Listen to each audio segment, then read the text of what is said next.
Hi friends, welcome back to our channel. ఎలా ఉన్నారు friends? నేనైతే చాలా బాగున్నాను ఫ్రెండ్స్.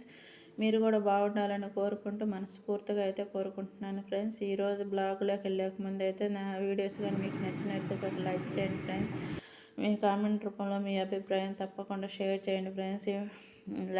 నా ఛానల్ ఇంకా సబ్స్క్రైబ్ చేయని వాళ్ళు ఉంటే సబ్స్క్రైబ్ చేసుకోండి friends. Please support me friends.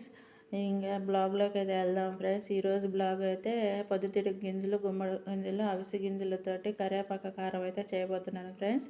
ఎప్పుడైనా కరివేపాకు ఇట్లా కాడల మీద కడిగైతే ఆరబెట్టుకోవాలి ఫ్రెండ్స్. నేనైతే ఎప్పుడు కూడా ఎలాగ చేస్తాను, ఇట్లా ఆకు దూసినాకైతే కడిగితే ఆకు అతుక్కొని తడి అనేది సరిగా ఆరదు ఫ్రెండ్స్. సో అందువల్ల నేనైతే ఎప్పుడు కూడా ఇట్లా కడిగేసేసి శుభ్రంగా జల్లు గిన్నెలు అయితే వేసి కొంచెం బయట అయితే పెడతాను ఫ్రెండ్స్. ఇంకా శుభ్రంగా అయితే ఆరిపోయింది ఫ్రెండ్స్. ఇక్కడ కరివేపాకు దూసి అయితే పక్కన పెట్టుకొని చిన్నులపాయలు కూడా పొట్టు అయితే తీసుకొని పెట్టుకొని కారానికి కావాల్సిన ఐటమ్స్ అన్నీ అయితే రెడీ చేసి పెట్టుకున్నాను ఫ్రెండ్స్. ఇక పొట్టు తీసిన చిన్నులపాయలు, ధనియాలు, కావాల్సిన చింతపండు, కారానికి సరిపడిన మిరపకాయలు వేయించుకొని పక్కన పెట్టుకున్నాను.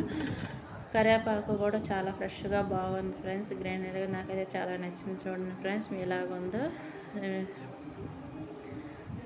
చాలా బాగుంది ఫ్రెండ్స్. అట్లాగే ఇంక పప్పులన్నీ కూడా వేయించుకొని పక్కన పెట్టుకోవాలి ఫ్రెండ్స్. అది ఎప్పుడు కూడా పప్పులను చిమ్ములో పెట్టుకొని నిదానంగా అయినా కొంచెం లేట్ అయినా కూడా చక్కగా సిమ్లో పెట్టుకొని అయితే వేయించుకోవాలి ఫ్రెండ్స్. అప్పుడు మంచి స్మెల్ తోటి కారం కూడా చాలా బాగుంటుంది టేస్ట్గా. కారం పొడి హెల్త్కైనా ఫేస్కి అయినా చాలా మంచిది ఫ్రెండ్స్. హెయిర్ గ్రోత్ కూడా ఉంటుంది ఫ్రెండ్స్. ఎందుకంటే కరివేపాకు కూడా యాడ్ చేస్తున్నాం కదా ఫ్రెండ్స్. కంటికి కరివేపాకు హెయిర్కి మంచిది, అవిసె గింజలు స్కిన్కి మంచిది, గుమ్మడి గింజలు, ఈ పొద్దుతిరుగు గింజలని ఇవన్నీ యాడ్ చేస్తున్నాం కదా ఫ్రెండ్స్. సో అందువలన హెల్త్కి కూడా చాలా మంచిది ఫ్రెండ్స్. తప్పకుండా ట్రై చేసి చూడండి ఫ్రెండ్స్. మీకు ఎలాగ వచ్చింది ఆ కామెంట్ రూపంలో మీ అభిప్రాయం తెలపండి ఫ్రెండ్స్. ఇట్లా ఒక్కొక్కటి సిమ్లో పెట్టి అయితే వేయించుకోవాలి ఫ్రెండ్స్. వేయించుకున్న తర్వాత ఈ పప్పులన్నీ వేసి మిక్సీ అయితే వేసాను ఫ్రెండ్స్. మిక్సీ వేసేటప్పుడు కొంచెం బరకగానే వేసుకోవాలి ఫ్రెండ్స్. మెత్తగా వేస్తే కారం అంత టేస్ట్ అనిపించదు ఫ్రెండ్స్. ఈ పప్పులన్నీ వేసి అయితే పక్కన పెట్టుకున్న తర్వాత మిరగాయలు, ధనియాలు అయితే మిక్సీ వేసి పక్కన పెట్టుకున్నాను ఫ్రెండ్స్. తర్వాత నెక్స్ట్ అయితే ఇంకా కరివేపాకు అయితే యాడ్ చేసి మిక్సీ వేసేసాను ఫ్రెండ్స్. కరివేపాకు కూడా లాస్ట్లో ఇంక ఇవన్నీ పక్కన ఒక ప్లేట్లో పెట్టుకున్న తర్వాత లాస్ట్లో చిన్నులపాయలు అయితే యాడ్ చేసుకొని అన్నీ వేసి చిన్నులపాయలు అయితే యాడ్ చేసుకొని మళ్ళీ ఒక తిప్పాలి ఫ్రెండ్స్.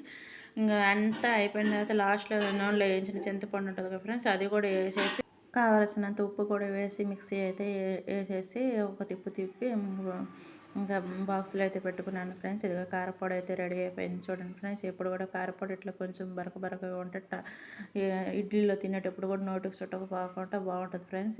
ఇడ్లీలో వేడి కొంచెం నెయ్యి వేసుకొని కారపొడి వేసుకొని తింటే సూపర్గా ఉంటుంది ఫ్రెండ్స్. అట్లా దోశ మీద చల్లుకొని దోశ వేసుకుంటే చాలా బాగుంటుంది ఫ్రెండ్స్. ఇలాంటి వీడియోస్ కోసం నా ఛానల్ సబ్స్క్రైబ్ చేసుకోండి friends. Okay friends, bye friends. ఉంటాను friends. Thank you for watching time friends. Thank you so much. Bye friends.